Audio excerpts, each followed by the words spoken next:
नमस्कार दोस्तों, स्वागत है आपका अपना चैनल जिसका नाम है केवल एग्जाम। इसमें हम यूपीएससी पीटी 2024 के लिए एंशिएंट हिस्ट्री को कवर कर रहे थे। एंशिएंट हिस्ट्री में करीबन हमारे 8 से 9 वीडियो बनेंगे एक घंटे के, जो कि कंप्लीट कर देगा आपका एंशिएंट हिस्ट्री इतना अच्छा कि आपका उसमें मुझे नहीं लगता कि कोई प्रश्न छूट पाएगा। कोई प्रश्न छूट रहा है तो या हो सकता है वो कुछ नया ऐसा आया हो जो करंट का मुद्दा हो, अदरवाइज एंशिएंट हिस्ट्री से कोई भी पोर्शन इसमें से छूट नहीं पाएगा।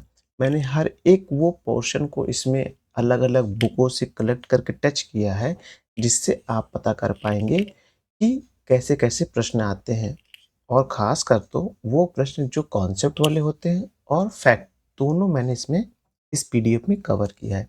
इससे पहले मैंने 2 वीडियो और बनाए हैं एंशिएंट हिस्ट्री को लेकर, आप उसको देखिएगा। इसी का वो पार्ट है, आज ये तीसरा वीडियो रिलीज़ होने वाला है। तो उसको ही आप जब देखेंगे तो इतना अच्छा क्रमवार उसमें लिखा हुआ है कि आपको खुद ही पता चल जाएगा कि हाँ, एंशिएंट हिस्ट्री में तो यहाँ से नहीं छूटने वाला है। हम एंशिएंट कवर करेंगे, फिर धीरे-धीरे मेडुअल, मॉडर्न आएँगे और सबको मैं मर्ज करके एक वीडियो भी डालूँगा जो मास्टर वीडियो के नाम से रहेगा। चलिए प्रारंभ करते हैं, लेकिन उससे पहले अगर आपने अभी तक हमारे चैनल जिसका नाम है केवल एग्जाम को सब्सक्राइब नहीं किया, सब्सक्राइब कर लीजिए। वीडियो अच्छे लग रहे हैं तो लाइक करिए और अपना सुझाव देने के लिए कमेंट भी करिए। देखिए, कल तक हमने कहाँ तक पढ़ लिया था? कल तक हमने पूरा हमने प्री हड़प्पन नहीं सॉरी प्रागैतिहासिक काल हमने देख लिया था। फिर हमने प्रागैतिहासिक काल के तीनों भाग मध्यपाषाण काल, नवपाषाण काल तक देखा पहली वीडियो में। दूसरे वीडियो में हमने क्या देखा? हमने पूरा ताम्रपाषाण कालीन युग देखा और साथ ही साथ हड़प्पा को पूरा क्रमवार अच्छे से कंप्लीट किया। अब उसके बाद आज हम देखने जा रहे हैं वैदिक सभ्यता, क्योंकि क्रम के बाद अब स्टार्ट होती है हड़प्पा के बाद वैदिक सभ्यता, तो उसी को आज देखने जा रहे हैं। देखिए, इसमें जहाँ मैं मार्क करूँगा वहाँ से क्वेश्चन बनने की पूरी संभावना है, या तो वहाँ से पहले भी क्वेश्चन बन चुका है। चलिए, अब है कि वैदिक सभ्यता में सिंधु सभ्यता के बाद जीवन हमें वेदों के माध्यम से पता चलता है। जब हमने पहला वो वीडियो बनाया था उसमें दिखाया था ना आपको, ग्राफिक्स के माध्यम से मैंने किताब की पिक लगाई हुई थी पेज की, जिसमें दिखा रहा था कि कैसे अध्ययनवार क्रम बढ़ा है। उसी में है कि हमें वेदों से पता चलता है वैदिक सभ्यता के बारे में, इसीलिए हम इसे वैदिक सभ्यता कहते हैं। क्योंकि आर्यों को इस सभ्यता का संस्थापक माना जाता है, इसलिए इसे आर्य सभ्यता भी कहते हैं। ये क्वेश्चन आ चुका है कि वैदिक सभ्यता को और किस नाम से जानते हैं? तो वैदिक सभ्यता को हम आर्य सभ्यता के नाम से भी जानते हैं, क्योंकि आर्यों ने इस आर्य जो थे वो इस सभ्यता के संस्थापक थे, इसलिए आर्य सभ्यता भी कहलाती है। अब है वैदिक सभ्यता का काल का निर्धारण 1500 ईसी पूर्व से लेकर 600 ईसी पूर्व तक किया जाता है। इसमें 1500 ईसी पूर्व से लेकर 1000 ईसी पूर्व का कालखंड क्या कहलाता है?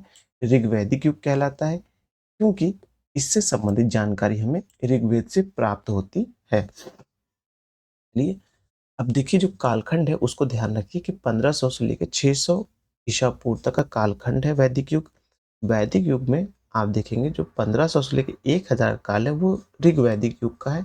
उसके बाद आप देखेंगे जो काल आएगा वो आपका उत्तर मतलब कि ऋग्वैदिक काल में आ जाएगा। चलिए देखते हैं ऋग्वैदिक युग के बारे में देखते हैं। आर्य सभ्यता के संबंध में प्रथम जानकारी हमें ऋग्वेद से प्राप्त होती है। ये इंपॉर्टेंट है कि आर्यों के बारे में सर्वप्रथम जानकारी, इस सभ्यता की जानकारी हमें कहाँ से प्राप्त होती है? ऋग्वेद से प्राप्त होती है। ऋग्वेद में कुल आप देखेंगे 10 मंडल है, जिसमें 2 और 7 मंडल सबसे प्राचीनतम अंश है। ये प्रश्न सीधे आए हुए हैं कि ऋग्वेद के प्राचीनतम मंडल कौन से हैं? तो दूसरा 2 से लेके 7 तक, 2, 3, 4, 5, 6, 7, ये 7 तक के सबसे प्राचीनतम है, तथा प्रथम और 10वां मंडल, यानी कि प्रथम और 10वां मंडल सबसे बाद में जोड़ा गया है। तो प्रथम और 10वां मंडल सबसे बाद में जोड़ा गया है। अब है ऋग्वैदिक युग के जो मंडल है, 10 मंडल हमने देखे थे, सॉरी 9 मंडल इसमें आया था। तो 10 है इसमें 9।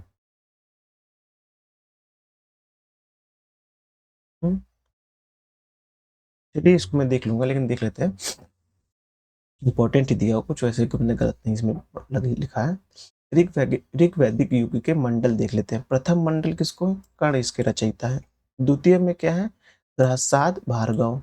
तृतीय मंडल के रचयिता कौन है? विश्वामित्र। ये एक प्रश्न आया है कि तृतीय मंडल में विश्वामित्र के बारे में उल्लेख है कि नहीं। हाँ, तृतीय जो मंडल है उसमें विश्वामित्र के द्वारा रचित किया गया उनका उल्लेख है। चतुर्थ में देखेंगे तो वामदेव हैं। पंचम में देखेंगे तो अत्रि हैं। एक मिनट रुकिएगा। अरे, सर्दी बहुत ज्यादा है।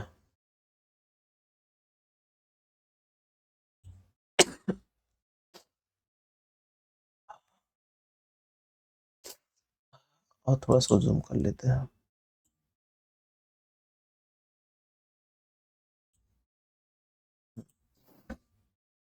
फिर उसके बाद छठवां मंडल देखेंगे तो भरद्वाज के द्वारा है। याद रखिएगा, छठवां मंडल जो है वो भरद्वाज के माध्यम से है। तृतीया तृतीया मंडल जो लिखा गया है वो विश्वामित्र के द्वारा लिखा गया है।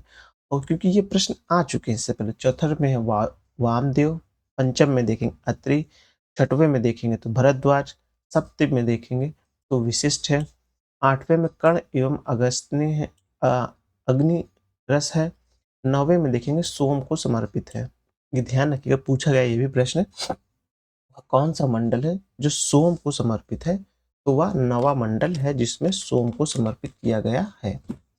अब इसके आगे देखेंगे।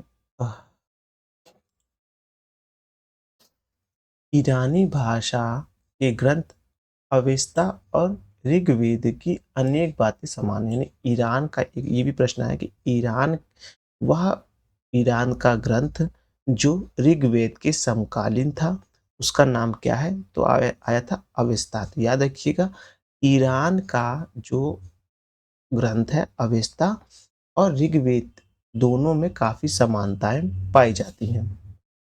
अब है, सिंधु आर्यों की विशिष्ट नदी थी जबकि सरस्वती को नदीतम नदी तमा कहा जाता था। ये पूछा गया है प्रश्न कि ऋग्वैदिक काल में किस नदी को नदीतमा कहा गया है? तो याद रखिएगा, वो सरस्वती नदी को नदीतमा कहा गया है। जबकि सबसे विशिष्ट नदी जो थी सिंधु आर्य ऋग्वैदिक काल में, वो आप देखेंगे वो सिंधु नदी थी। आर्यों के निवास स्थान स्थल के लिए सप्त सैंधव शब्द का प्रयोग किया गया है। आर्य जहाँ निवास करते थे उसे सप्त सैंधव कहा गया क्योंकि वह सिंधु नदी के किनारे निवास करते थे, तो उसी से इसका नाम आप सप्त सैंधव पड़ गया है। अब इसके बाद जो स्टार्ट हो रहा है वह हो रही राजनीतिक व्यवस्था, यानी ऋग्वैदिक काल की राजनीतिक व्यवस्था कैसी थी उसके बारे में पढ़ने जा रहे हैं। यहाँ से कॉन्सेप्ट बेस्ड प्रश्न बनते हैं, ध्यान रखिएगा।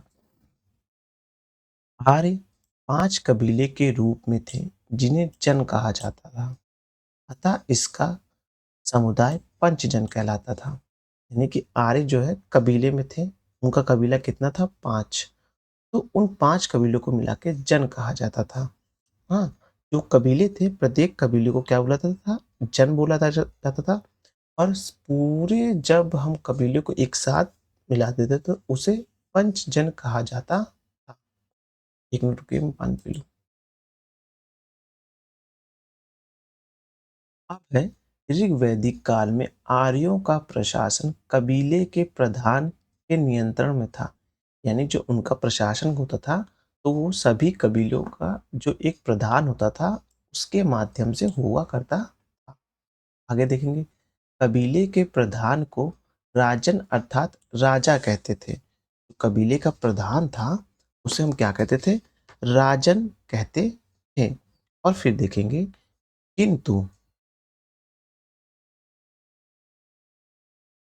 किंतु उसे सीमित अधिकार प्राप्त थे। यहाँ देखिए ये आ गया डिफरेंट इसके बाद एक आध का, उसे सीमित अधिकार प्राप्त थे। संभवतः कबीले की आम सभा समिति राजा को चुनती थी। जैसे वर्तमान में देखते तो लोकसभा का चुनाव होता है तो क्या होता है, जनता द्वारा अपने जो प्रतिनिधित्व होते हैं उनको चुना जाता है। तो ऋग्वैदिक काल में जब राजा को चुना जाता था तो वो आम जनता जिसे हम समिति कहते हैं उसके माध्यम से चुना जाता था। उसके आगे देखेंगे कि ऋग्वेद में राजाओं को गोप्ता जनस्य अर्थात कबीले का संरक्षक तथा पूरा भेता अर्थात नगरों पर विजय पाने वाला कहा गया है। प्रश्न आएगा ऋग्वैदिक काल में गोप्ता जनसय और पूरा भेता किसे कहते हैं? तो वो कहते हैं वह व्यक्ति को जो कबीले की रक्षा करता था और साथ ही साथ नगरों पे विजय प्राप्त करता था, यानी उनके राजन को कहा जाता था। जिसे राजा जो कबीले के द्वारा आम समिति यानी कि आम जनता यानी कि समिति के माध्यम से चुना जाता था, जिसके पास सीमित अधिकार हुआ करते थे। अब पारुष्णी यानी रावी नदी के तट पर दसराग युद्ध लड़ा गया। ये प्रश्न आ चुका है कि दसराग युद्ध किस नदी के किनारे लड़ा गया था? तो वहां रावी नहीं लिखा था, वहां पारुष्णी लिखा था। पारुष्णी रावी का नया नाम है, तब जो पारुष्णी पहले कहते थे ऋग्वैदिक काल में, वर्तमान में उसे रावी नदी कहते हैं। अभी ऐसे ही नदियों का मैंने एक क्रम भी बना दिया है जिसमें आपको पता चल जाएगा किस नदी को क्या कहा जाता था, क्योंकि वहां से प्रश्न उठता है। इस युद्ध में भरत जन की विजय हुई तथा पराजित जनों को कुरु जन सबसे एक मिनट में लिखने का मतलब ये है कि इस युद्ध में भारत जन की विजय हुई तथा पराजित जनों को पुरु जन सबसे महान था। जो पराजित हुआ था उसमें पुरु जो था वो सबसे महान था। कालांतर में पुरु व भरत जनों में मैत्री हो गई तथा कुरु नामक नया शासक कुल बना। देखिए जो कुरु है वो ये कैसे आया? जब दसराग युद्ध रावी नदी यानी पारुष्णी नदी के तट पर लड़ा गया तो उसमें क्या हुआ कि उसमें जो पुरु नामक कई जनजातियों में लड़ाई हुई, उसमें पुरु नामक जो व्यक्ति हारा था, जन हारा था, वह सबसे अच्छा था, मतलब सबसे महान था, उसके कर्तव्य अच्छे थे। तो क्या हुआ बाद में पुरु और भरत जनों में दोस्ती होगा। आप देखेंगे बहुत से ऐसे शासन काल में देखेंगे, जब सिकंदर के काल में हुआ था, ऐसे कई राजाओं ने युद्ध लड़ा अपने प्रतिद्वंदियों से और उनकी वीरता के कारण युद्ध में उनको राजा या विजय घोषित कर देता था और उनसे उनके अच्छे संबंध हो जाते थे, वैवाहिक संबंध होते थे, राजनीतिक संबंध होते थे। ठीक वैसे ही दसराग युद्ध जब लड़ा गया तो क्या हुआ था, भरत जन जो लड़े थे उसमें कई जनों को हराया था, उसमें से एक पुरु भी जन था। तो पुरु जन जो हारने के बाद चूंकि वो बहुत ही महान और अच्छा शासक था, तो भरत जन से उसकी मित्रता हो गई। तो इन लोगों को दोनों को मिला के एक नया जन बनाया गया जिसे हम कुरु नाम से जानते हैं। अब है सभा, समिति तथा विदित जैसे अनेक कबीलाई परिषद अस्तित्व में आए। तो यहाँ से सभा, समिति और विदित याद रखिएगा। सभा समिति तो पूछा है लेकिन विदित नहीं पूछा है अभी तक, तो ये थोड़ा सा ध्यान रखिएगा, क्योंकि सभा समिति तो लिख देता है लेकिन विदित नहीं लिखता है। तो हो सकता है कि वह प्रश्न तीनों बनाए कि ऋग्वैदिक काल में शासन की इकाई क्या थी? सभा, समिति और विदित। हाँ, ये तीनों थी। अब नीचे लिख दे उपरोक्त में से कौन सही है? पहला दूसरा सही है, दूसरा तीसरा सही है, तीसरा पहला सही है, उपरोक्त सभी सही है। तो इसमें क्या होगा? उपरोक्त सभी सही होगा, क्योंकि ये सब परिषद जो थी कार्य करने की प्रणाली ये अस्तित्व में आई। इंद्र को पुरा पुरानंदर पुरा पुरानंदर कहा जाता है, क्योंकि यह जो है दुर्ग को तोड़ने वाला, पुरानंद मतलब दुर्ग को तोड़ने वाला है। इंद्र की ऋग्वैदिक काल में बहुत ज्यादा पूजा भी होती थी और ऋग्वेद में इनका बहुत ज्यादा नाम कई बार लिया गया है। अब देखते हैं कि सामाजिक वर्गीकरण। मैं यहाँ पास वीडियो तक आप आए हैं तो मैं एक बार फिर क्लियर कर दूंगा आपको। यह जो है यह रिवीजन सीरीज चल रही है, किसी भी प्रकार की यह पूरा क्लास नहीं चल रहा है, केवल क्विक रिवीजन चल रहा है जो हर एक पैमाने को टच कर रहा है। अगर आप पहले से ही एंशिएंट हिस्ट्री पढ़ें तो आपकी समझ इसमें और बेहतर हो जाएगी, लेकिन अगर आपने अभी तक नहीं पढ़ा है तो थोड़ा मुझे उसके लिए खेद है। जब मैं फिर से एनसीईआरटी स्टार्ट करूंगा इसी चैनल पर तो वहां से आपको और अच्छे से बता पाऊंगा। अब है सामाजिक वर्गीकरण।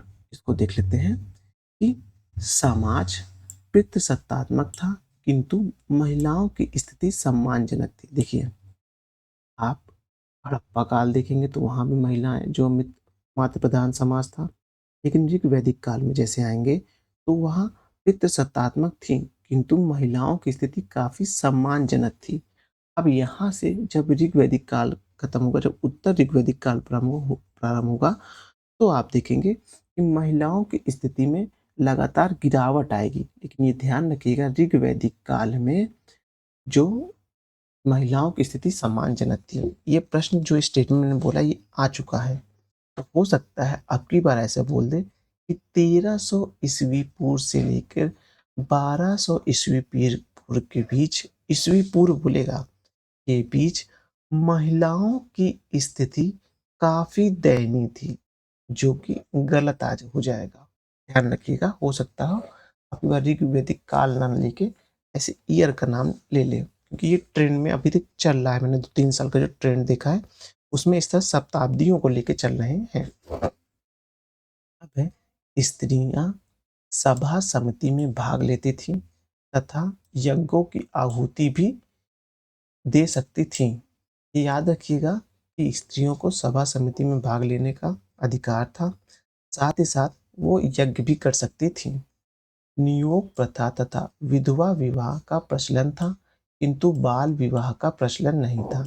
नियोग विधि मतलब ये होता है कि पति की मृत्यु के पश्चात, जो मतलब कि पति के रहते हुए भी आप किसी और के साथ शारीरिक संबंध बना के अपने आप को मतलब कि अपने आप के लिए आप एक अच्छी व्यवस्था बनाते हैं, अच्छे संतुलन बनाते हैं, तो वो नियोग प्रथा के अंतर्गत आता है। साथ ही साथ विधवा विवाह का तात्पर्य मतलब कि किसी का व्यक्ति जब, या किसी का पुरुष जब मर जाता है तो या उसकी मृत्यु हो जाती है, तो उसके उपरांत वह महिला फिर से विवाह कर सकती थी। इसलिए देखेंगे, और बाल विवाह लेकिन प्रचलन में नहीं था, ये ध्यान रखने वाली बात है। इसको मैं एक रेड कलर से कर देता हूँ, ये इंपॉर्टेंट बात है, क्योंकि वहाँ बाल विवाह प्रचलित नहीं थी।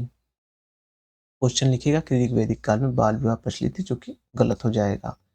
हाँ, अब उसके बाद देखते हैं हम लोग कि ऋग वैदिक कबीलाई समाज योद्धा, पुरोहित तथा सामंजस्य में सामान्य जन में विभक्त था। तो ऋग्वैदिक कबीलाई कैसा था? 3 भाग में। एक योद्धा था, दूसरा पुरोहित वर्ग था, तीसरा सामान्य जन था। सामान्य जन आम जनता से तात्पर्य है। योद्धा मतलब वह वर्ग जो युद्ध में अपने आप को लिप्त रखता था या युद्ध के लिए तैयार रहता था, वो योद्धा हो गया। पुरोहित वर्ग के अंतर्गत केवल ब्राह्मण वर्ग नहीं आता था, वह वर्ग आता था जो ज्ञान जिसके पास अधिक होता था, वह पुरोहित वर्ग में आता था। यही को आप जब उत्तर वैदिक काल में जाएंगे तो वहाँ क्या हो जाएगा, वो पुरोहित एक जो है जाति विशेषता से संलिप्त हो जाएगा। यहाँ कर्म से संबंधित जाति चल रही है। उस समय यानी कि उत्तर वैदिक काल में देखेंगे तो यही जाति व्यवस्था का प्रारंभ हो जाएगा। तो इसको क्षत्रिय कह देंगे, इसे ब्राह्मण, और इसी को वैश्य और शूद्र 3 भागों में बांट देंगे। वैश्य में बांटेंगे, शूद्र को और बाद में बांटेंगे जब गुप्त काल का समय आएगा तब। अब ऋग वैदिक कालीन जो नदियां हैं उनके बारे में देख लेते हैं, क्या क्या नाम उसका पहले था और वर्तमान में क्या नाम है। सिंधु को पहले सिंधु ही कहा जाता था, व्यास को विपाशा, झेलम को तीस्ता, चिनाब को अस्कनी, रावी को पारुष्णी, सतलज को सतुद्री, गोलम को गोमती। गोमती नदी के किनारे आपको पता है उत्तर प्रदेश की राजधानी लखनऊ बसी हुई है। साथ ही साथ और भी काफी नगर हैं। मैंने इसी चैनल पे आप देखेंगे तो मैंने उत्तर प्रदेश स्पेशल 3 घंटे में, मतलब कि 2.5 घंटे मैंने पूरा कंप्लीट किया। उससे बाहर कोई प्रश्न अगर आप यूपी पीसीएस को इस पे देख रहे हैं, यूपी पीसीएस के पर्पज से, उसको भी एक बार वीडियो जरूर जाके देख लीजिएगा। प्लेलिस्ट मैंने बनाई हुई है, मिल जाएगा आपको। आगे देखते हैं, कुर्रम को कुम कहा जाता है आजकल। ऋग्वेद के 10वें मंडल में वर्ण व्यवस्था का वितरण मिलता है, मतलब विवरण होना चाहिए, विवरण मिलता है। देखिए यहाँ 9 मंडल थे, मैं ये कह रहा था क्या हो गया यार? ये 9 मंडल तक था, 9वां मंडल सोम को था, 10वां मंडल जो था वर्ण व्यवस्था से संबंधित है। ये देखिए, इसे है वर्ण व्यवस्था। देखिए मैंने कहा था ना कि पहले जो दूसरा और 7वां सबसे लास्ट में है, पहला और 10वां जो सबसे पहले जोड़ा गया है। तो जब यही व्यवस्था, जब ये परिवर्तन का काल हो रहा था, जब ऋग्वैदिक काल से आप उत्तर वैदिक काल में प्रवेश कर रहे थे, तो यहाँ वर्ण आ गया था। वर्ण जो मैंने अभी ऊपर पढ़ा ना, यहाँ पास आपने देखा होगा ये योद्धा, पुरोहित और सामान्य जन। तो ये जो है अब धीरे-धीरे वर्ण व्यवस्था की ओर अग्रसर हो रहा था। इसलिए ऋग्वेद के 10वें मंडल में जो सबसे नवीनतम मंडल है, उसमें आप देखेंगे तो वर्ण व्यवस्था का उल्लेख हो जाता है। उसके आगे यद्यपि, माफ करिएगा, यद्यपि व्यवसाय के आधार पर विभेदीकरण आरंभ हो गया था, किंतु यह विभाजन कठोर नहीं था। एक परिवार में अलग-अलग व्यवसाय करने वाले लोग रहते थे। यानी ऋग्वैदिक काल में कैसा था? व्यवसाय आधारित जो वर्ण व्यवस्था प्रारंभ की गई थी। लेकिन इसका मतलब ये नहीं था कि कोई भी परिवार अगर जिस वर्ण में प्रारंभ हो रहा है तो उसी में रहेगा, ऐसा नहीं है। उसी परिवार में कई लोग अलग-अलग व्यवसाय कर सकते थे। जो आप एनसीईआरटी में पढ़ेंगे तो इसका उल्लेख मिलेगा। इसमें यह बोला गया है कि कोई व्यक्ति है, वह किसी राज्य की सेवा करता है, उसकी माँ चक्की चलाती है, पिता कोई और कार्य करता है, भाई कोई और कार्य करता है, तो कार्य का विभाजन था।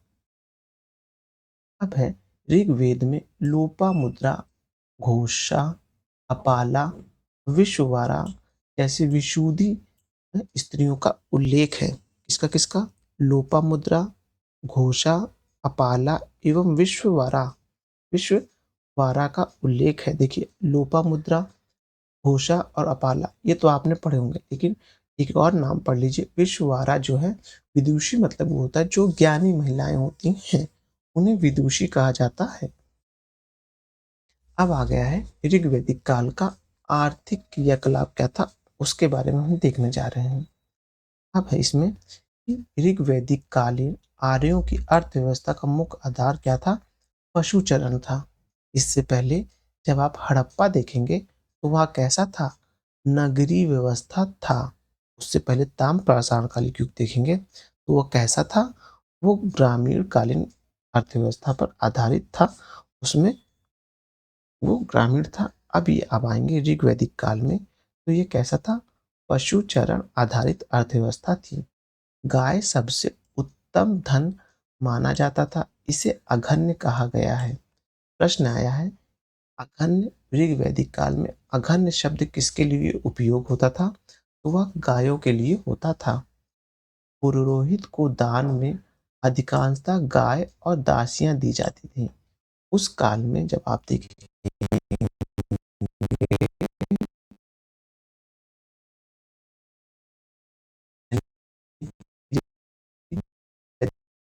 काल में जो पुरोहित को दान में क्या देते थे, पुरोहित को में कहीं वो अलग गया, उसको कर नहीं देना है। वह भूमि जो है मंदिरों और जो है किसी जाति विशेष ब्राह्मण जातियों को देने लगा, तो वहाँ से राजस्व की कमी होने लगी थी। तो ये ध्यान रखिएगा।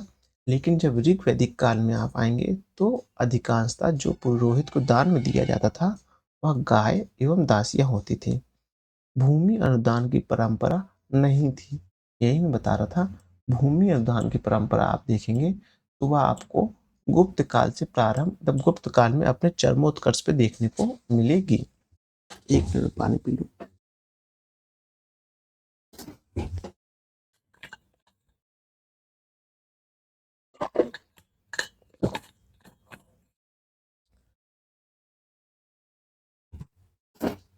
अब उसके आगे देखते हैं। ऋग्वैदिक काल में भूमि पर जन का सामुदायिक नियंत्रण स्थापित था, क्योंकि भूमि पर व्यक्तिगत अधिकार का कोई साक्ष्य प्राप्त नहीं होता है। यही कहने का मतलब है कि जो उस समय जन, जब कई लोग मिलते थे जिस स्थान पे, वो कबीला क्या कहलाता था? जन। और पूरे कभी कई पाँचों कबीले को मिला देते थे, तो वो जन समुदाय हो जाता था। तो कोई भी ज़मीन पे जब वो खेती करते थे, तो वो सबकी सामूहिक खेती हुआ करती थी। हाँ, कोई ऐसा नहीं था कि भूमि का टुकड़ा उसमें बँटा हुआ था, ये ध्यान रखिएगा। जो भूमि थी वो व्यक्तिगत अधिकार नहीं थी, वह सभी का अधिकार हुआ करती थी। अब आर्य लोग धातु का उपयोग जानते थे। जो आर्य थे, वह धातु का उपयोग जानते थे। इसका कारण ये था, जब आप ताम्र प्रसारण काल देखेंगे तो वहाँ तांबा का उपयोग मानव ने सबसे पहले जिस धातु का उपयोग किया वह तांबा था। उसके बाद जब आप हड़प्पा काल में आएँगे, तो वहाँ आपको जो है कांस्य युगीन सभ्यता का जो कांस्य का यूज़ होते हुए दिखेगा। तो ज़ाहिर-सी बात है, जो उसके बाद आर्य आए हैं ऋग वैदिक काल में, उनको धातु के बारे में जानकारी थी। उसके आगे देखेंगे, तांबे के अर्थ में अयस्क शब्द का प्रयोग किया जाता था। देखिए, जब ऋग वैदिक काल में पूछेगा अयस्क शब्द का उपयोग किसके लिए हो रहा है, वो तांबे के लिए हो रहा है। जब उत्तर वैदिक काल और मौर्य काल में आप जाएँगे तो अयस्क जो होगा वो लोहे के लिए उपयोग होने लगेगा। मौर्य काल में जब लोहे का उपयोग होगा तो उसे अयस्क कहेंगे। याद रखिएगा, ऋग वैदिक काल में अयस्क शब्द यूज़ हुआ है, तांबे के लिए यूज़ हुआ है। अब आगे देखेंगे, ऋग्वेद में कृषि से संबंधित प्रक्रिया का उल्लेख चतुर्थ मंडल में मिलता है। जो चौथा मंडल देखेंगे तो उसमें कृषि का उल्लेख मिलता है। चौथे मंडल के रचयिता जो थे वो वरुपति, क्या नाम था, मैं अभी नाम भूल गया, देख के बताता हूँ, आप भी देख लेंगे। हाँ, ये वामदेव। वामदेव जो है वो ऋग्वेद के चौथे मंडल के रचयिता हैं और इसी मंडल में आपको कृषि का उल्लेख मिलेगा। विश्वामित्र का जो उल्लेख मिलेगा वो तृतीय में मिलेगा। इसी में आपको गायत्री मंत्र का भी उल्लेख मिल जाएगा। 10वें मंडल में वर्ण व्यवस्था है, आपको पता है, मैंने बताया था। ऋग्वेद संहिता के मूल भाग में कृषि के महत्व को केवल 3 शब्द ही प्राप्त हुए हैं: उदर, धान्य और संपत्ति। यानी कृषि के महत्व को केवल 3 शब्दों से हम प्राप्त हुए हैं ऋग्वेद में, जो उसका महत्व बताया गया है। वह उदर है, धान्य है और संपत्ति है। ये तीनों शब्द पूछेगा। उदर और धान्य ऋग्वेद में किससे संबंधित है, तो वह कृषि से संबंधित है। अब आएगा हमारा धार्मिक विश्वास। जो धार्मिक विश्वास था ऋग्वैदिक काल में, उसके बारे में देखेंगे। क्योंकि यहीं से प्रश्न इसी से ही बनेगा कि ऋग्वैदिक काल में धार्मिक व्यवस्था कैसे थी, आर्थिक व्यवस्था कैसे थी, राजनीतिक व्यवस्था कैसी थी, सामाजिक स्ट्रक्चर कैसा था, इसके बारे में प्रश्न आएगा। अब ऋग्वैदिक कालीन लोग प्रकृति के रहस्य को नहीं समझते थे, इसलिए प्राकृतिक शक्तियों की उपासना करने लगे। जब वो नहीं समझते थे कि हवा किस लिए चल रही है, हाँ, पानी किस लिए बरस रहा है, तो जब उस चीज़ को नहीं समझ पाए तो वो उसी की पूजा करने लगे। तो इसलिए इंद्र का उल्लेख सबसे ज़्यादा इसमें मिलता है। इंद्र ऋग्वैदिक आर्यों के प्रमुख देवता थे।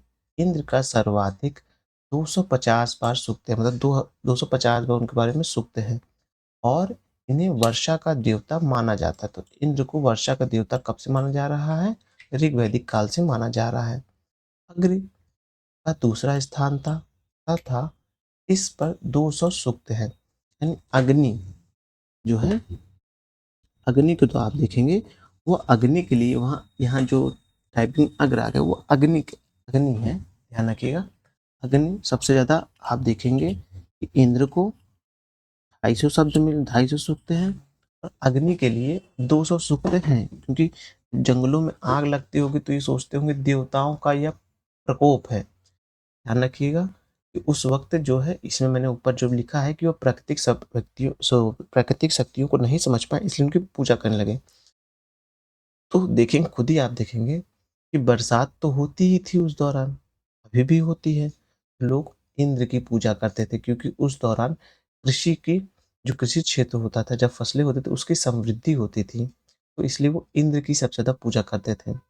फिर आप देखेंगे अग्नि की पूजा करते थे। डर के लिए अग्नि की पूजा की जाती थी। जब गर्मियों के मौसम में जब जब जंगलों में आपस में रगड़ लगती है तो अग्नि उत्पन्न हो जाती है, तो उसकी पूजा करते थे, जिसके सूक्त 200 हैं, 200 हैं। और इन्हीं देवताओं एवं मनुष्य के बीच मध्यस्थ के रूप में जाना गया। देखिए इस काल में मंदिर का उल्लेख नहीं था। वर्तमान में इंसान और भगवान के मिलन केंद्र कहाँ माना जाता है? मंदिर को माना जाता है। लेकिन ऋग वैदिक काल में मंदिर जो कि नहीं थी, तो ये इंद्र और अग्नि ही जैसे देवताओं को ही उपासना करके मनुष्य जो इलोक से परलोक मतलब इलोक से लेके ओहलोक में आपस में संबंध स्थापित करता था। अब इंद्र और अग्नि के साथ वरुण भी प्रमुख देवता थे, जो जल निधि का प्रतिनिधित्व करते थे और इन्हें क्या कहता था? रित्यस गोप कहा जाता था। क्या कहा जाता था इन्हें? रित्यस गोप कहा जाता था। ये ध्यान रखिएगा, वरुण को रित्यस गोप भी कहा जाता, गोपा कहा जाता था। अब प्राचीन नाम और आधुनिक नाम देख लेते हैं। यहाँ से प्रश्न आपके अक्सर उठते हैं, इसलिए कई बार आप जब यूपीएससी और यूपीपीसीएस का ट्रेंड देखेंगे तो प्राचीन, तो अब जो वर्तमान में प्राचीन काल का प्रश्न बना रहा है वो या तो वो कॉन्सेप्ट बेस्ड बना रहा है या ऐसा कोई शब्द उठाएगा जो इसका प्राचीन काल में क्या नाम था, वो वर्तमान में क्या नाम है ये। क्योंकि नई वाली जब आप एनसीईआरटी देखेंगे तो उसमें इन सब का उल्लेख बहुत ज्यादा है। उर्वरा वो उपजाऊ भूमि के लिए थे। लांगर ल- लांगला सीर क्या था? इसे हल कहा जाता था। लांगरा और सीर जो प्राचीन नाम किसका है? हल का है। ब्रिक का नाम क्या है? बैल है। करिश और शकृत गोबर की खाद को कहते थे, याद रखिएगा। करिश और शक्रिस जो है वो गोबर की खाद को कहते थे। फिर सीता किसे कहते थे? सीता कहा जाता था हल की बनी नालियों को। तो वहीं आप जब मौर्य काल में आएंगे तो सीता जो था वो राज्य की ऐसी भूमि थी जो राजस्व इकट्ठा जहाँ से होता था उसे सीता कहा जाता था। लेकिन ऋग्वैदिक काल में सीता का तात्पर्य क्या था? हल की बनी हुई नालियां। फिर उसके बाद अवल में देखेंगे तो अवल मतलब कूप या कुआं होता था। किवाशा देखेंगे तो हल मतलब हलवाहा को किवाशा कहा जाता था। फिर है पणजन्य, देखेंगे उसे बादल कहते थे। उर्द को अनाज मापने वाला पात्र कहते थे। उर्द को क्या कहते थे? वो अनाज मापने वाला पात्र को हम उर्द कहा जाता था। तक्षण को बढ़ई कहा जाता था, बढ़िया कहा जाता था। बढ़ई मतलब विषभ को वैध कहा जाता था। कुशिद को ऋण लेने व बलि देने की प्रथा। कुशिद को क्या कहा? कुशिद का वर्तमान स्वरूप क्या है? वह ऋण लेने व बलि देने की प्रथा को कहते थे। फिर देखेंगे आप अनस मतलब बैलगाड़ी हुआ करती थी। अनस मतलब क्या होती थी? बैलगाड़ी हुआ करती थी। सेनापति को सेनापति कहते थे। दूत को राजा का सारथी कहते थे। ग्रामीण को गांव का मुखिया कहते थे। ये प्रश्न आया है कि ग्रामीण को क्या कहते थे? ग्राम को मुखिया को ग्रामीण कहते थे। भाग दुआ मतलब कर संग्राहक जो होता था, जो कर का संग्रह करता था उसे भाग दुआ कहते थे। सन्निहर्ता किसे कहते थे? वो कोषा अध्यक्ष को हम सन्निहर्ता कहते थे। ये सब प्रश्न 2020 के बाद या 19 के बाद देखेंगे तो काफी ज्यादा आ रहे हैं कि प्राचीन काल से आप कोई शब्द उठाएंगे उसका वर्तमान स्वरूप पूछने को वो आ रहा है। तो भागदुआ कर संग्राहक, सन्निहर्ता कोषाध्यक्ष। कर संग्राहक वर्तमान में इनकम टैक्स ऑफिसर जो होता है वो होता है। कोषाध्यक्ष जो होता है जो राज्य के कोष का अध्यक्ष होता है। फिर है अच्छा वाप, वो पासे के खेल में राजा के सहयोगी जो होते थे उसे अच्छा वाप कहा जाता था।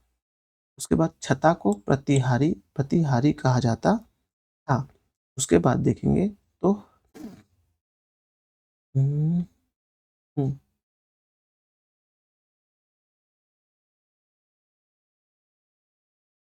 गोविकर्तन जंगल विभाग का प्रधान। पालागल विदुषी। महिषी मुख्य रानी। पुरोहित धार्मिक कृत्य करने वाला। युवराज यानी कि राजा, आपको पता है।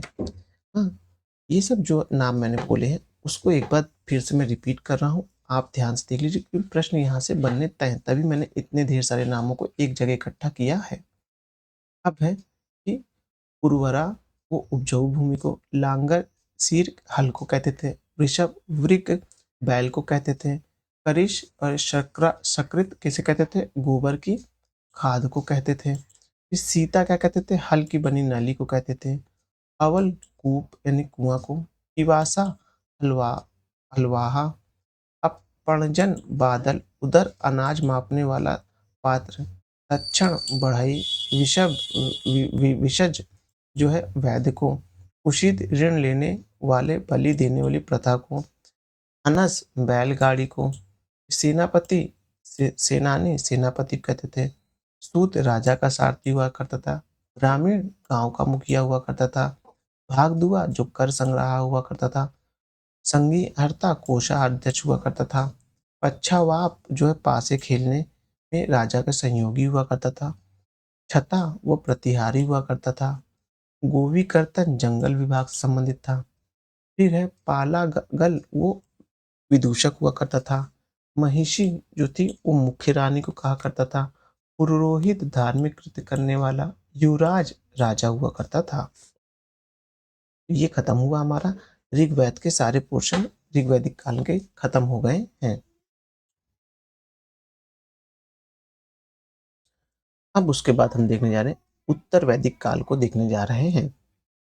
मैंने पहले बताया था कि ऋग्वैदिक काल जो था हमारा वैदिक काल, जिसको लिए वेदों का प्रमाण मिलता है, जहाँ से वेदों से हमें ज्ञान होता है, उसे वैदिक काल कहते हैं। वैदिक काल की समय सीमा क्या थी, 1500 ईसी पूर्व से लेके वो 600 सॉरी 1500 ईसी पूर्व से लेकर 600 ईसी पूर्व के दौरान थी। तो हम वैदिक काल को दो भागों में बांटे थे। पहला था ऋग्वैदिक काल, दूसरा था उत्तर वैदिक काल। ऋग्वैदिक काल में हमने देखा तो उसका समय सीमा क्या थी, उसके समय सीमा आप देखेंगे तो 1500 से लेके 1000 ईसी पूर्व थी। इसमें आप देखेंगे इसमें राजनीतिक व्यवस्था कैसी थी, ये पंचजन के आधार पर आधारित थी। आम समितियां हुआ करती थी, इसमें महिलाएं भी भाग लिया करती थी। साथ ही साथ इसमें दसराग युद्ध हुआ था राजनीतिक व्यवस्था में। फिर आप देखेंगे कि जो सभा समिति और विदित तीन ऐसी कबीलाई परिषद हुआ करती थी। फिर हमने देखा सामाजिक व्यवस्था क्या थी, मैं रिवीजन बता रहा हूँ आपको कि जो ऋग्वैदिक काल की सामाजिक व्यवस्था कैसी थी कि पितृसत्तात्मक थी, लेकिन महिलाएं बहुत अच्छी स्थिति में थी। महिलाएं सभा समिति में भाग लेती थी तथा यज्ञ भी करती थी। महिलाएं क्या करती थी, महिलाएं को नियोग प्रथा और विधवा विवाह दोनों ही जो है की मंजूरी थी। साथ ही साथ इस काल में देखेंगे तो बाल विवाह का प्रचलन नहीं था। फिर हमने कई नदियों के नाम लिया, उसका प्राचीन नाम और वर्तमान नाम बताया। फिर उसके बाद हमने देखा आर्थिक क्रियाकलाप में क्या होता था, इसमें गाय भैंस पाले जाते थे, गायों को अघन्य कहा जाता था। अर्थव्यवस्था कैसी थी, कृषि पे आधारित थी।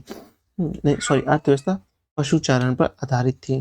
धार्मिक विश्वास में हमने क्या देखा था कि ये ऋग्वेद में विश्वास करते थे। इसके लिए इनमें इंद्र के लिए 250 बार सूक्त हैं और अग्नि के लिए आप देखेंगे 200 बार है। उसके बाद वरुण की पूजा हुआ करती थी। वरुण को जो जल से संबंधित माना जाता था और इसे ऋतिशय गोप जो गोपा ऋतिशय गोपा वरुण को कहा जाता था। फिर हमने क्या किया, विभिन्न जो प्राचीन नाम थे और उनका वर्तमान नाम देखा।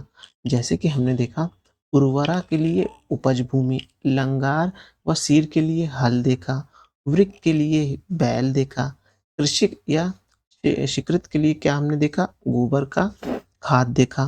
सीता क्या देखा, हल की बनी नालियां देखा। अवल किसके लिए देखा, कूप के लिए देखा।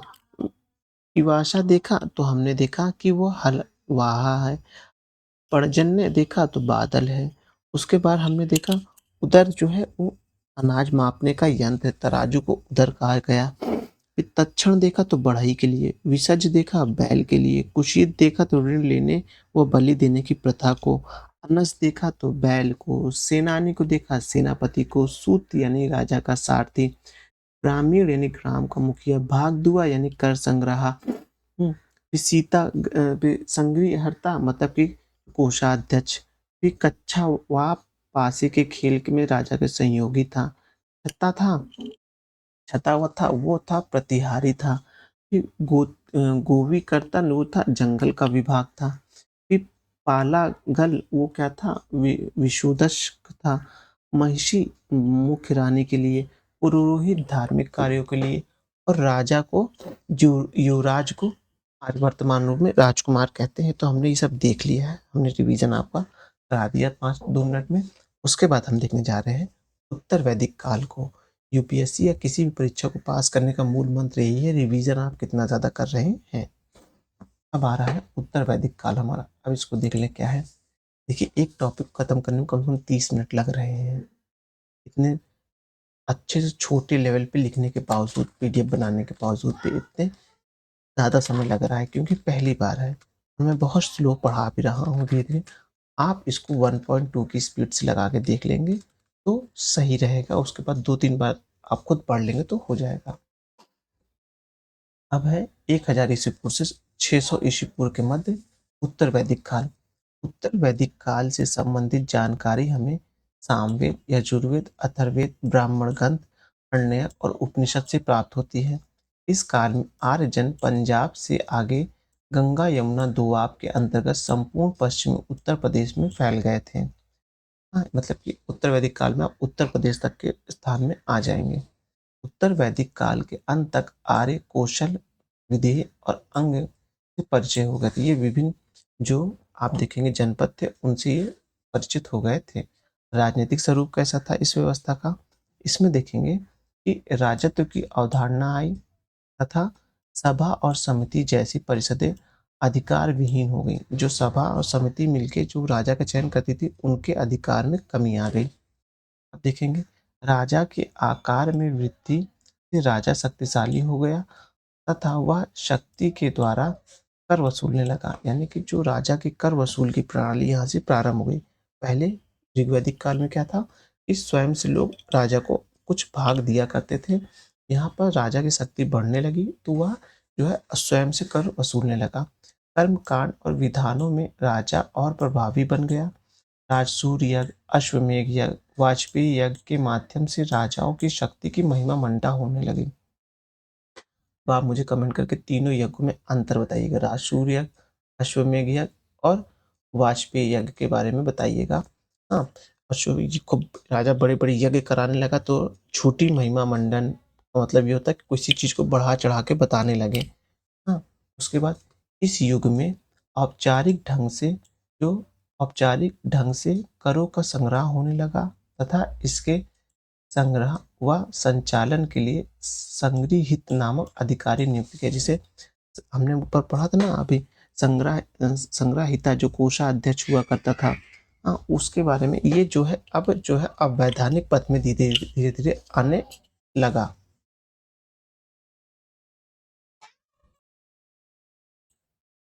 अब देखेंगे सामाजिक संगठन कैसा था। उत्तर वैदिक कालीन समाज ब्राह्मण, क्षत्रिय, वैश्य और शूद्र 4 वर्ण में विभाजित हो गया था। ये वही ब्राह्मण, पुरोहित, क्षत्रिय वह वर्ग आ गया जो योद्धा का वर्ग था। वैश्य और शूद्र कैसे हो गए, जो जन सामान्य के रूप में आ जाएंगे। समाज सत्तात्मक बना रहा तथा महिलाओं की स्थिति में तुलनात्मक रूप से गिरावट आई। यानी कि ऋग्वैदिक काल भी सत्तात्मक था, उत्तर वैदिक काल में भी विपरीत सत्तात्मक बना रहा। लेकिन ऋग्वैदिक काल में महिलाओं की स्थिति अच्छी थी, वह सभा समिति में भाग लेती थी। ऋग्वैदिक काल में वह यज्ञ करती थी। वह कहते हैं उनको नियोग प्रथा और वो कहते हैं साथ ही साथ आप देखेंगे विधवा विवाह की अनुमति थी लेकिन बाल विवाह की नहीं थी। लेकिन उत्तर वैदिक काल में आप देखेंगे तो उनकी ये स्थिति में गिरावट आने लगी। इस काल में गोत्र प्रथा प्रतिष्ठित हुई तथा एक गोत्र में विवाह करने को निषेध माना गया। यानी गोत्र मतलब वह स्थान जहाँ सभी लोग अपने गायों को बांधा करते थे, ऐसा माना जाता है। तो सभी क्या होगा, प्रथाएं क्या होगी, इस गोत्र से विशिष्ट होने लगी और सभी लोग अपने गोत्र में विवाह करने से मना होने करने लगे। अब आश्रम व्यवस्था का आरंभ हो गया। यानी कि 4 आश्रम हैं, आपको पता है। चारों आश्रम का विभाजन हो गया। साथ ही साथ किस-किस वर्ष में क्या-क्या करना है। ब्राह्मण, क्षत्रिय और वैश्य द्विज जाति कहलाते थे। याद रखिएगा, ब्राह्मण, क्षत्रिय और वैश्य द्विज जाति कहलाते थे। इन्हें यज्ञोपवीत धारण करने का अधिकार था, यानी ये यज्ञ कर सकते थे। ब्राह्मण, क्षत्रिय और वैश्य यज्ञ कर सकते थे। शूद्रों और महिलाओं के लिए यह व्यवस्था नहीं थी। इस काल तक समाज में जातिगत स्तरीकरण कायम हो गया था, किंतु अस्पृश्यता की भावना अस्तित्व में नहीं थी।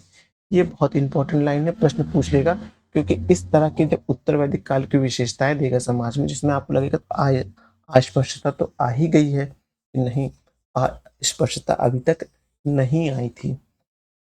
अब देखेंगे आर्थिक जीवन कैसे था, मतलब इन लोग अपने जीविकोपार्जन के लिए क्या-क्या करते थे, समाज में आर्थिक व्यवस्थाएँ कैसे चलती थी, उसके बारे में देखने जा रहे हैं। अब है इस काल में कृषि मुख्य पेशा बन गया। इस काल में कृषि मुख्य पेशा बन गया। और उत्तर वैदिक काल में कृषि जो है मुख्य पेशा बन गया था। देखिए आर्थिक जीवन में क्या बोल रहा है इसमें, इस काल में कृषि मुख्य पेशा बन गया। ऋग वैदिक काल में देखेंगे तो पशुपालन में मुख्य विषय था। यहाँ पास उत्तर वैदिक काल में कृषि मुख्य पेशा बन गया। ये ध्यान रखिएगा, ये डिफरेंट है, यही प्रश्न में आएगा। उसके बाद लोहे के उपयोग को प्रोत्साहित किया गया। लोहे को श्याम अयस या कृष्ण अयस कहा गया। अयस ऋग वैदिक काल में देखेंगे तो तांबे का उपयोग हुआ था। ऋग वैदिक काल में तांबे का उपयोग, लेकिन उत्तर वैदिक काल में लोग लोहे से परिचित हो गए थे। लोहे के लिए क्या उपयोग होने लगा, श्याम अयस या कृष्ण अयस।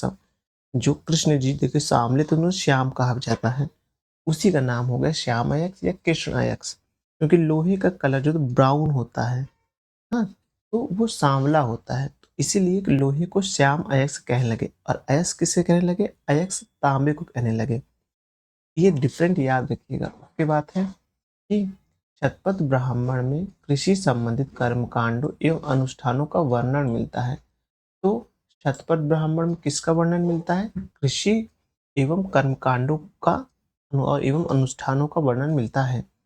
कृषि विकास के कारण भूमि पर व्यक्तिगत स्वामित्व का भावना पनपने लगी। ये देखिए आ गया, कृषि विकास का भूमि पर व्यक्तिगत स्वामित्व की भावना पनपने लगी।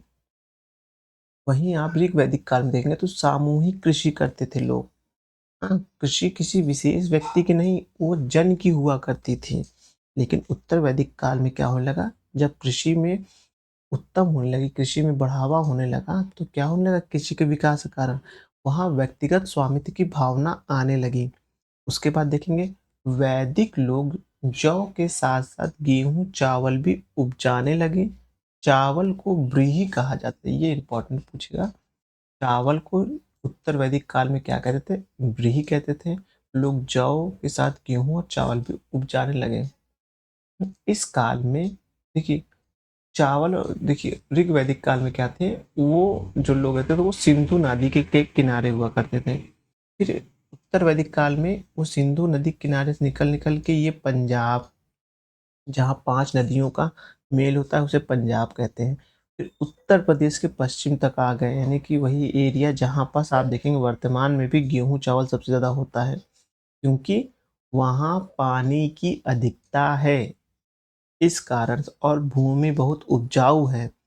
इस कारण से जब आप उत्तर वैदिक काल में देखेंगे तो जौ के साथ-साथ आप देखेंगे कि गेहूँ और चावल की भी उपज होने लगी। इस काल में व्यापार में लेन-देन का माध्यम गाय एवं निष था। क्या था? गाय एवं निष था।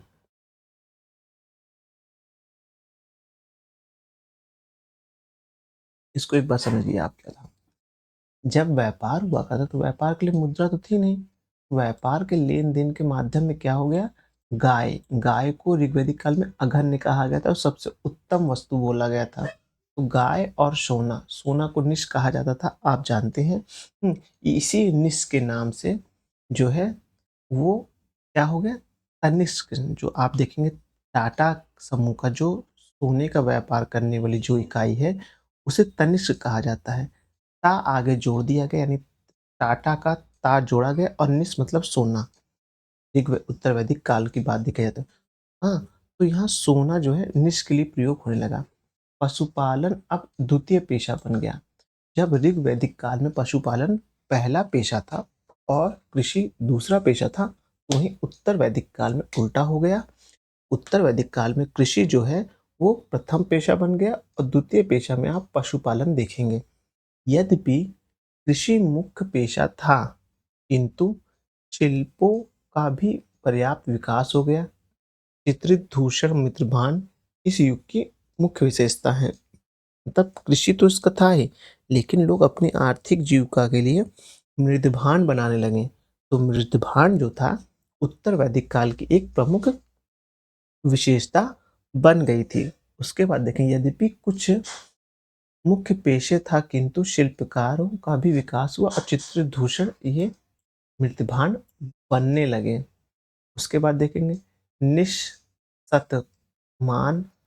पाद, कृष्णलय आदि मापन की विभिन्न इकाई हो गई। तो पूछेगा निस मतलब जैसे ना, निस धातु क्या होता था, व्यापार का लेन देन गाय और निस से हुआ करता था। निस, शतमान, पाद, उसके बाद कृष्णलय आदि क्या थी, विभिन्न इकाइयां थी मापन की। जैसे इस समय देखते हैं ना, ग्राम हो गया, किलोग्राम हो गया, टन हो गया।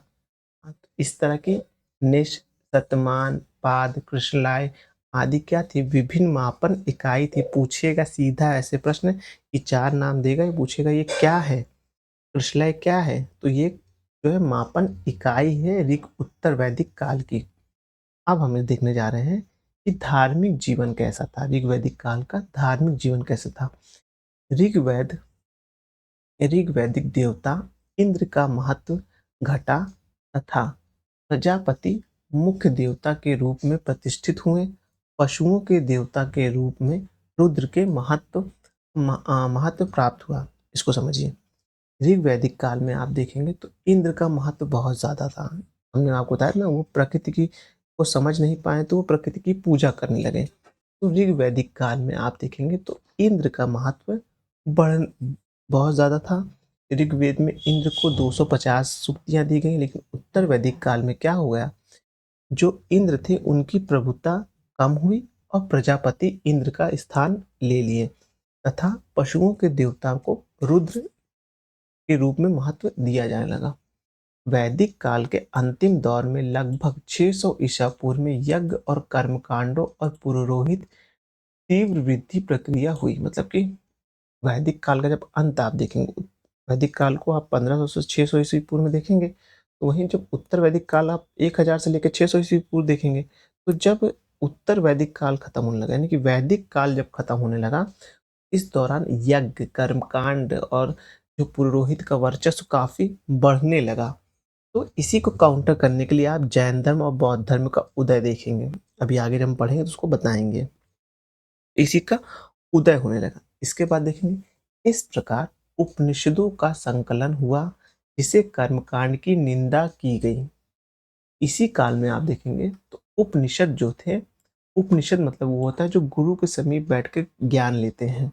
तो जब गुरुओं जो एक्चुअल गुरु थे उनसे उनके जब वो जो वाक्य थे उनके द्वारा जो ज्ञान उसका जब संकलन होने लगा, तो यहीं से कर्मकांड की निंदा होने लगी कि आप यज्ञों में बहुत पैसा मांगते हैं, बलि मांगते हैं, महिलाओं को नहीं बैठने देते हैं, शूद्रों को नहीं देते हैं यज्ञ करने।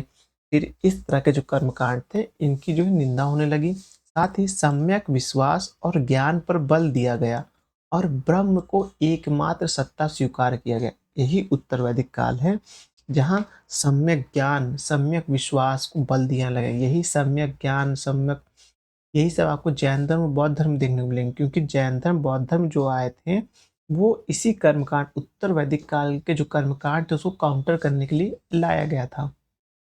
अब है उत्तर वैदिक काल में ही षड दर्शन का बीजारोपण हुआ। षड दर्शन सांख्य, कपिल, याद है ना आपको, उत्तर मीमांसा, ये जो थे, जो षड दर्शन थे उनका उल्लेख होने लगा। षड दर्शन आप देखेंगे, अभी मैं आपको बताऊंगा षड दर्शन में क्या क्या है। तो चलिए आगे देखते हैं। अब देखिए आ ही गया उत्तर वैदिक काल के प्रमुख दर्शन जो जो थे। उत्तर वैदिक काल में षड दर्शन आए थे, कौन कौन से थे। एक ये दर्शन लिखी दी है, दा लिखा हुआ लेकिन गलती से वाह बन गया है, इसको दा कर लीजिए।